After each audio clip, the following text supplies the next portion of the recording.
Bom dia, queridos irmãos. Bom dia, queridos irmãos. Tudo bem com vocês? Meu nome é Gabriel. Você está aqui no meu canal, no canal do João Vinhas. Quando a gente vai vendo esse vídeo, vou estar dando aula no CEM Marilsa, em Maricá. E de tarde vou dar aula na Luz também. Espero que você esteja orando por mim, que Deus esteja me dando um dia na presença dele, que os alunos venham me obedecer, que eu possa passar um dia, uma manhã, uma tarde agradável com meus alunos. Ore também pelo meu processo de redução de carga horária em Maricá. De entrada, semana passada, quarta-feira, e o processo está rolando lá na prefeitura de Maricá. Ore para que Deus faça a sua vontade na minha vida, que a sua vontade é boa, perfeita e agradável. Se for para ser, amém. Se não for para ser, amém também. Se eu não conseguir, ano que vem eu tento uma permuta aqui para Araruama.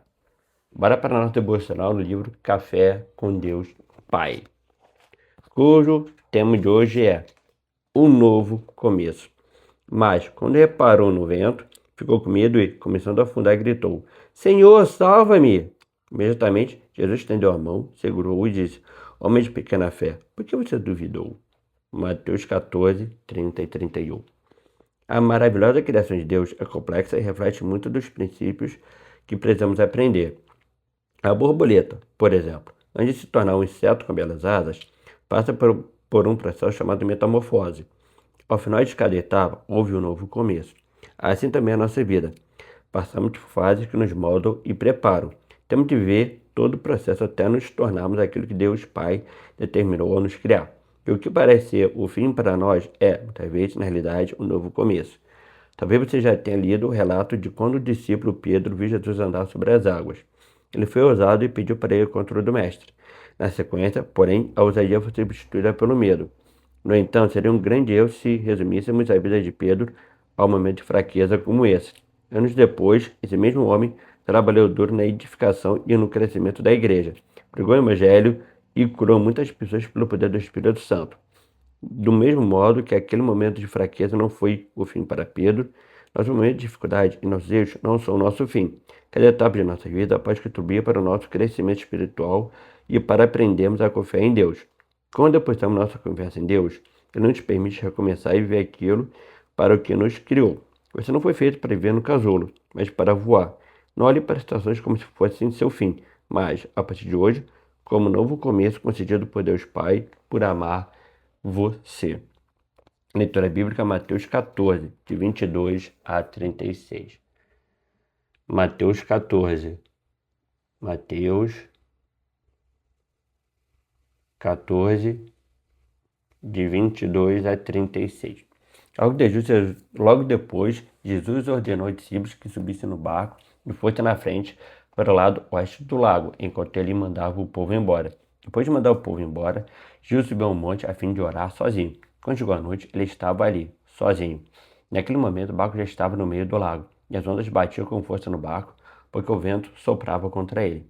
Já de madrugada, entre as 3 e as 6 horas, Jesus foi até lá, andando em cima da água. Quando os discípulos viram Jesus andando em cima da água, ficaram apavorados e exclamaram: É um fantasma! E gritaram de medo.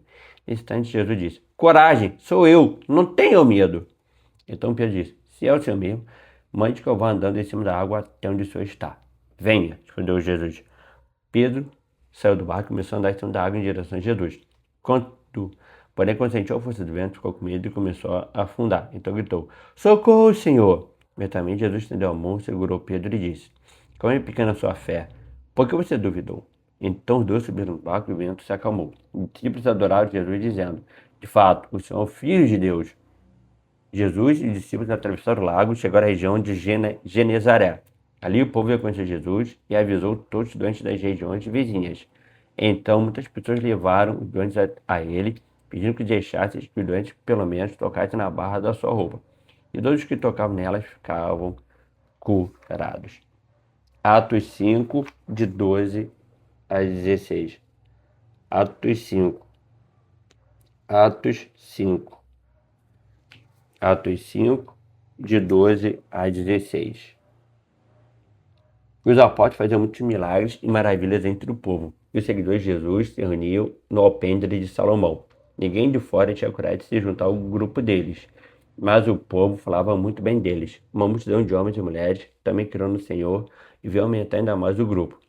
Por causa dos milagres que os apóstolos faziam, as pessoas punham os doentes nas ruas, em camas e esteiras. Faziam isso para quê? Quando Pedro passasse, pelo menos a sua sombra cobrisse alguns deles.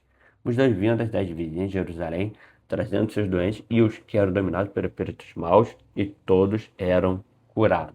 Valeu, até a próxima. Tchau, tchau. Fui, valeu.